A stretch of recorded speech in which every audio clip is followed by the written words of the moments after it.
สือด้วยเพราะใช้เอานิ้วชี้ไปตามตัวหนังสือได้ไหมไม่ได้ใช่ไหมเพราะฉะนั้นมันก็ต้องใช้ทักษะสายตานะคะเอาละวรัตน์ผ่านไปปรบมือให้วรัตน์นิรุตเชิญเดี๋ยวนะเดี๋ยวเสนอสำนวนไทย1สำนวนนั่งก่อนนิรุตสำนวนไทยก็คือว่าแต่เขาอีเหนาเป็นเองหมายความว่ายังไงคะนะนิรุตนี่ช่างติเลยนะดีแล้วแหละที่เสนอแนะเพื่อนนะนิรุตเนี่ยเสนอแนะเพื่อนนะว่าแต่เขาอีเหนาเป็นเองหรือเปล่าดูนะเมื่อกี้ที่เราเสนอแนะเพื่อนอะไรไปบ้างทีนี้มันจะกลับมาที่เราหรือเปล่านิรุตนะนิรุตคนอื่นฟังให้ดีค่ะประเทศอังกฤษ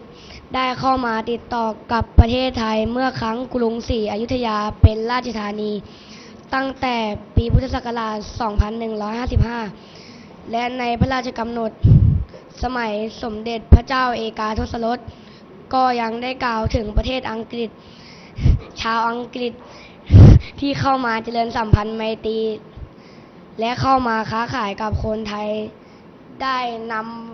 ำวัฒนธรรมของตนและความเจริญก้าวหน้าทางด้านเทคโนโลยีเข้ามาสู่ประเทศไทยเป็นอันมากดังนั้นภาษาไทยจึงมีคำศัพท์ที่เกี่ยวกับเทคโนโลยีและวิทยาศาสตร์วิทยาการสมัยที่เป็นภาษาอังกฤษจำนวนมากที่คนไทยรับมาใช้ภาษาอังกฤษเข้ามาในประเทศไทยมากที่สุดในช่วงรัชสมัยพระบาทสมเด็จพระจุลจอมเกล้าเจ้าอยู่หัวรัชกาลที่5เนื่องจากในสมัยนั้นคนไทยทำการค้าต่างชาติเป็นจำนวนมากโดยเฉพาะประเทศอังกฤษและมีชาวต่างชาติเข้ามาเผยแพร่ศาสนาคริสต์และสร้างโรงเรียนสอนศาสนาด้วยว่าแต่เขาอีเหนาเป็นเองไหมเป็นเยอะเลยเสนอมาเตชินเขาเป็นไงบ้างครบคำควบกล้ำไม่ชัดเจนตัดคำเช่น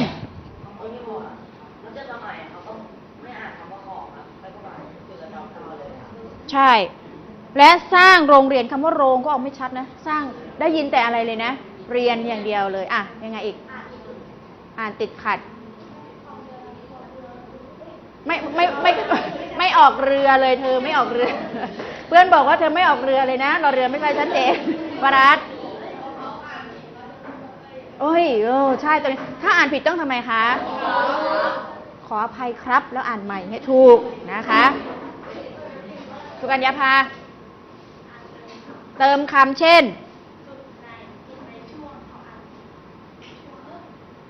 ตรงนี้เติมตรงนี้ค่ะและอะไรความเจริญก้าวหน้า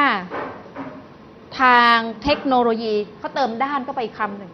ทางด้านเทคโนโลยีไหมเติมก็ไปคำหนึ่งปรเมศว่าไงคะเขาอ่านว่าอะไร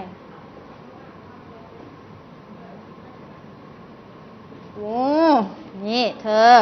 เพื่อนก็บอกว่าต้องอ่านว่าวงเล็บเปิดรัชกาลที่5แล้วก็วงเล็บปิด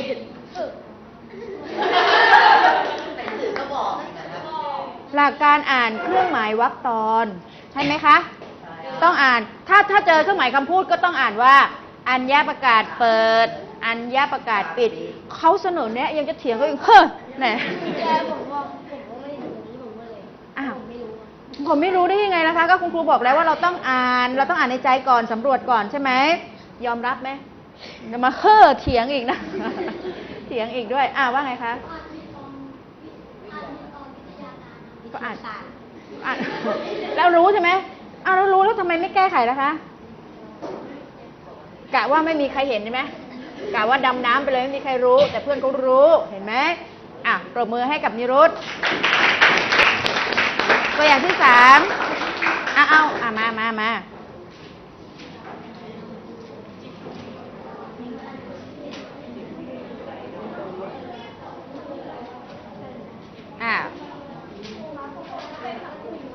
หาเรื่องอะไรนะผักบุ้งเหรอคะผักบุ้งก่อนผักบุ้งของครูไปไหนนะ ผักบุ้งนี่ค่ะผักบุ้ง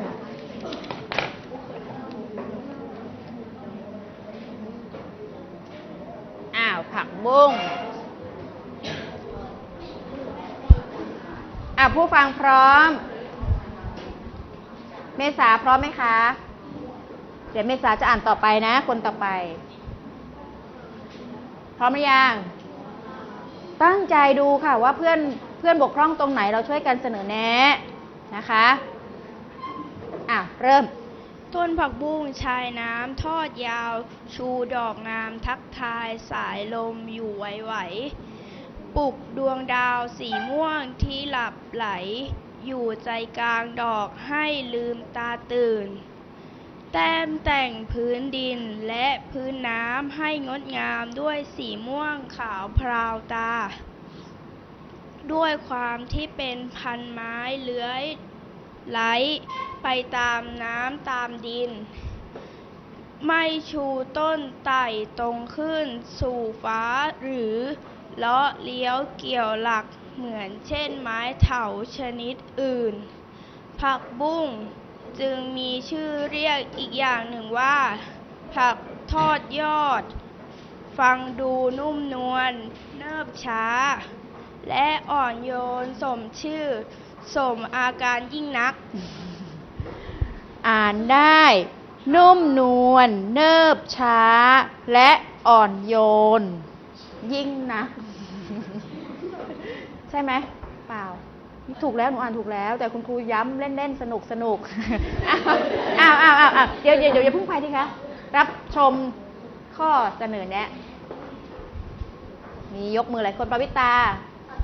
ตัดคำเช่นคำไหนตัดไปผักบุ้งตัดต้นทิ้งไปเหลือแต่ผักบุ้งอ่านทำไมคะมันช้าเกินใครว่าช้าบ้างยกมือเอามือลงค่ะก็เหมือนที่คุณครูย้ำเนี่ยค่ะว่าอ่านได้เลยนะนุ่มนวลเนิบช้าและอ่อนโยนก็คือหนูอ่านช้าไปนิดนึงนะคะใครอีกเสนอแนะอีกว่า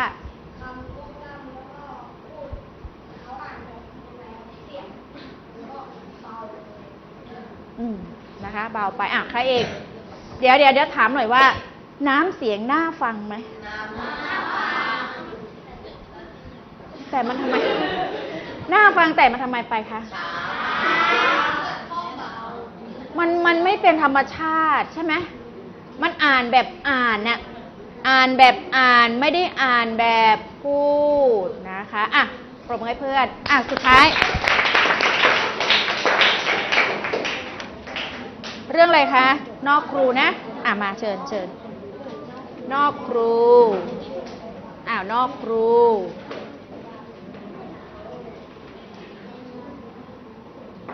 ฟังให้ดีนะตั้งใจค่ะเดี๋ยวผู้ฟังยังไม่พร้อมให้เวลาผู้ฟังนิดหนึ่งผู้ฟังเนี่ยเขาต้องเตรียมตัวเยอะกว่าคนอ่านอีกนะมองดูแล้วเนี่ยใช่ไหมคนอ่านกับคนฟังนี่ใครเตรียมตัวมากกว่ากันเนี่ยคนฟังต้องเตรียมใจฟังใช่ไหมโอ้โหน่าสงสารผู้ฟังนะพระดาเริ่มนอกครูเป็นสำนวนหมายความว่าไม่ถือตามหรือไม่ทำตามคำสั่งสอนของครูบาอาจารย์สำนวนนี้บางทีก็มีคำว่าหัวล้านติดอยู่ด้วยคือหัวล้านนอกครูมีนิทานเล่ากันมาแต่โบราณว่ามีชายคนหนึ่งผมไม่ขึ้นจึงไปหาอาจารย์ขอให้ช่วยให้ผมขึ้นอาจารย์ให้ไปดำน้ำในสระ3 ครั้งชายนั้นดำครั้งที่1โผล่ขึ้นมาผมก็เริ่มขึ้นครั้งที่2ผมก็มากขึ้นและครั้งที่3ก็มากขึ้นอีกชายนั้นอยากให้ผมดกมากขึ้นอีกจึงดำครั้งที่4พอโผล่ขึ้นมาผมเลยเกลี้ยงล้านไปทั้งหัวจึงพูดกันว่าหัวล้านนอกครูคือไม่ทำตามคำสั่งของครูหัวจึงล้านโหมีคนยกมือเยอะเลย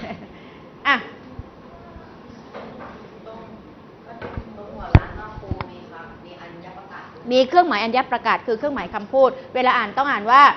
อัญญประกาศเปิดหัวล้านนอกครู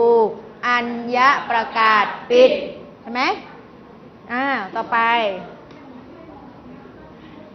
ไม่มองหน้าผู้ฟังเลยเมษาเว้นวรรคไม่ค่อยถูกอย่างเช่นชายคนนั้นอยากให้ผมดกมาก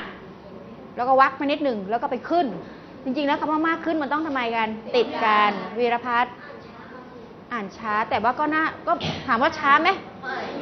ก็นี่แหละกำลังดีนะกำลังดีนิรุตคำไหนเช่น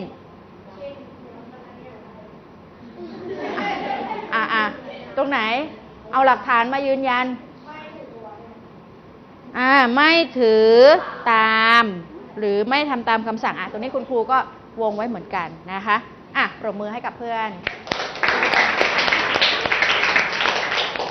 เห็นไหมว่า